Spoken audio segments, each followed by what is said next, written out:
সকল সনাতনী ভক্তবৃন্দকে ব্রহ্মবৈবর্ত পুরাণের দ্বিতীয় পর্বে স্বাগত জানাই। ব্রহ্মবৈবর্ত পুরাণের দ্বিতীয় পর্ব শ্রবণের পূর্বে প্রথম পর্ব সম্পর্কে কিছু কথা বলে নিতে হয়। ব্রহ্মবৈবর্ত পুরাণের প্রথম অধ্যায় শ্রবণ করে অনেকেই হয়তো বুঝতে পারেননি যে এর বক্তা ও শ্রোতাকে। মূলত এর বক্তা হচ্ছেন সৌত ঋষি, যিনি ব্রহ্মবৈবর্ত পুরাণের সব কিছু বর্ণনা করছেন, আর শৌনক ঋষি সহ আরও অনেকে ছিলেন শ্রোতা। শৌনক ঋষি বিভিন্ন প্রশ্ন জিজ্ঞাসা করছিলেন। দ্বিতীয় অধ্যায়, প্রথম শ্লোকের বঙ্গানুবাদ। শৌনক কহিলেন, হে সৌতে, আজ আপনার মুখে কি অনির্বচনীয় প্রার্থিত বিষয় শ্রবণ করিলাম। আপনি সেই উৎকৃষ্ট সমুদয় ব্রহ্মখণ্ড আমার নিকটে কীর্তন করুন। দ্বিতীয় থেকে 5 নম্বর শ্লোকের বঙ্গানুবাদ।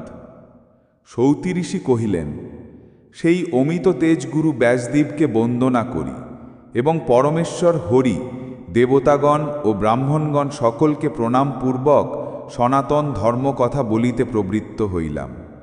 আমি ব্যাসদেবের মুখে যে উত্তম ব্রহ্মখণ্ড শ্রবণ করিয়াছি, তাহা অজ্ঞানরূপ অন্ধকারের নিবারক ও জ্ঞানপথের প্রদীপ।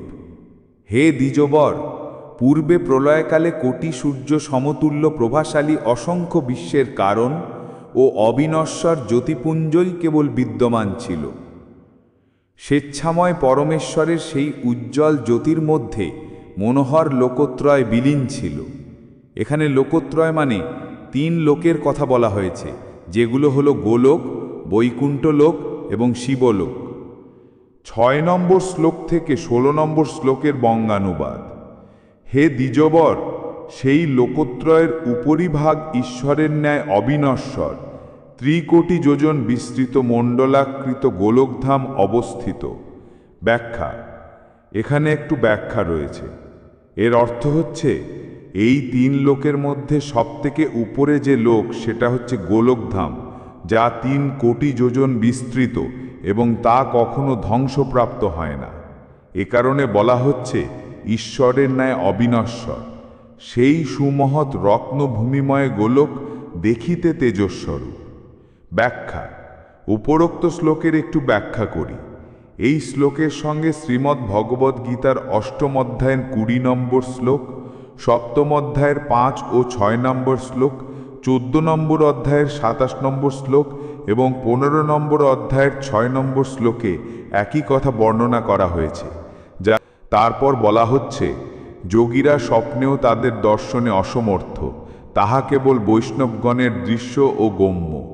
এই গোলকধাম আধি ব্যাধি জরা মৃত্যু শোক ও ভয়বর্জিত। এই গোলকধাম পরমেশ্বরের যোগ বলেই অন্তরিক্ষে অবস্থিত। ওই গোলকের অন্তর্গত অসংখ্য উৎকৃষ্ট রত্ন নির্মিত মন্দির সকল বিরাজ করিতেছে। প্রলয়কালে উহাতে কেবলমাত্র শ্রীকৃষ্ণ এবং সকল মঙ্গল ও আধ্যাত্মিক আনন্দে পূর্ণ এক অবস্থায় গোপ ও গোপিকারা বিরাজ করেন। উক্ত গোলকের দক্ষিণে 50 কোটি যোজন, অধোদেশে তাহার সমান মনোহর বৈকুণ্ঠ ও বাম দিকে তার সমান মনোহর শিবলোক। বৈকুণ্ঠ কোটি যোজন বিস্তৃত এবং মণ্ডলাকৃত। উহা প্রলয়ের সময় শূন্য থাকে ও সৃষ্টিকালে লক্ষ্মীনারায়ণ যুক্ত থাকে। বৈকুণ্ঠে লক্ষ্মীনারায়ণের অবস্থানকালে কোনো জরা মৃত্যুর আদি কোনো কিছুই থাকে না। চতুর্ভুজ নারায়ণ তার পার্শ্বদগণ সহ সেখানে বিরাজ করেন। উহার বাম দিকে রয়েছে কোটি যোজন বিস্তৃত শিবলোক। উহা প্রলয়ের সময় শূন্য থাকে ও সৃষ্টিকালে স্বপার্শ্বদ সহ শিব বিরাজ করেন। গোলকধামের অভ্যন্তরে পরম আনন্দজনক ও পরম আনন্দস্বরূপ মনোহর জ্যোতি বিকাশ পাইতেছে। যোগীরা যোগাবলম্বন পূর্বক জ্ঞান চক্ষুর দ্বারা তাহারই ধ্যান করিয়া থাকেন। সেই আনন্দকর নিরাকার পরাত্তন জ্যোতির অন্তরালে অতি রমণীয় রূপ বিরাজ করিতেছেন। তিনি নতুন জলধর সদৃশ শ্যামল কলবর, তাহার লোচনদায় রক্ত পঙ্কজ তুল্য, তাহার মুখ কমল শারদীয় পুণ্যধরের ন্যায় শোভা বিশিষ্ট। ব্যাখ্যা প্রদান। স্পষ্ট প্রমাণ পায় যে সেই জ্যোতির মধ্যে রয়েছে পরম পুরুষোত্তম ভগবান শ্রীকৃষ্ণ, যিনি পূর্ণ শোষধরের ন্যায় শোভা বিশিষ্ট। যোগীগণ যে জ্যোতির ধ্যান করেন, সেই জ্যোতি মূলত শ্রীকৃষ্ণের শরীর থেকে প্রকাশিত হচ্ছে। 14-27 গীতা। পরের শ্লোকগুলি আরও মনোযোগ সহকারে পর্যালোচনা করলে বোঝা যায় শ্রীকৃষ্ণের হচ্ছে সমস্ত বিশ্বের আদি কারণ পরম পুরুষোত্তম। 17 থেকে 27 নম্বর শ্লোকের বঙ্গানুবাদ। অধিক কি, সেই মনোহর রূপ কোটি কন্দর্পের লাবণ্য লীলার আধার, তিনি দ্বিভুজ মুরলীহস্ত পীত বসনধারী ও ঈষৎ হাস্যযুক্ত, সেই ভক্তবৎসল উৎকৃষ্ট রত্নভূষণে ভূষিত, তাহার সর্বাঙ্গ চন্দন কস্তুরী ও কুমকুমে অনুলিপ্ত, তাহার বক্ষস্থল শ্রীবৎস চিহ্নিত ও কৌস্তবমণিতে বিরাজিত। তিনি উৎকৃষ্ট রত্ন নির্মিত কিরীট ও মুকুট ধারণ করিতেছেন। সেই বনমারা বিভূষিত সনাতন ভগবান পরব্রহ্ম রত্ন সিংহাসনে আসীন। তিনি স্বেচ্ছাময়, তিনি সকলের কারণ, তিনি সকলের আধার এবং পরাৎপর। সেই গোপবেশধারীকে দেখিলে কিশোর বয়স্ক বলিয়া বোধ হয়। সেই ভক্তানুগ্রহ তৎপর পরিপূর্ণতম পরমেশ্বরের কোটি পূর্ণ শোষধরের ন্যায় শোভা। তিনি নিরীহ ও নির্বিকার, তাহা হইতে সমুদয় মঙ্গল লাভ করা যায়। তিনি স্বয়ং মঙ্গল্য, মঙ্গলার্হ এবং মঙ্গলস্বরূপ। সেই রাসেশ্বরের মূর্তি শান্ত ও রাসমণ্ডলের মধ্যস্থিত। তিনি পরম আনন্দের কারণ এবং সিদ্ধি প্রদানকারী। সেই সিদ্ধিশ্বর সত্য, অক্ষয়, অব্যয় এবং সমুদয় সিদ্ধিস্বরূপ।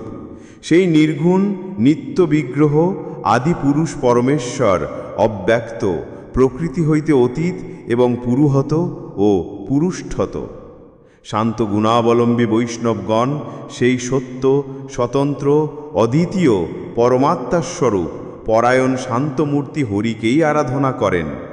এবস প্রকার রূপধারী অদ্বিতীয় সেই ভগবান সৃষ্টির পূর্বে দিকসমূহ ও গগনমণ্ডলের সহিত সমুদয় বিশ্ব শূন্যলয় দর্শন করিলেন। 17 থেকে 27 ব্রহ্মখণ্ডে 2য় অধ্যায় সমাপ্ত। ব্যাখ্যা প্রদান। 2য় অধ্যায়ে পরিপূর্ণভাবে বর্ণনা করা হয়েছে পরম পুরুষোত্তম ভগবান শ্রীকৃষ্ণ। তিনি দ্বিভুজ মোরালি শ্যাম সুন্দর এবং তিনি এই বিশ্ব ব্রহ্মাণ্ডের সমস্ত কিছু স্রষ্টা ও আদি কারণ।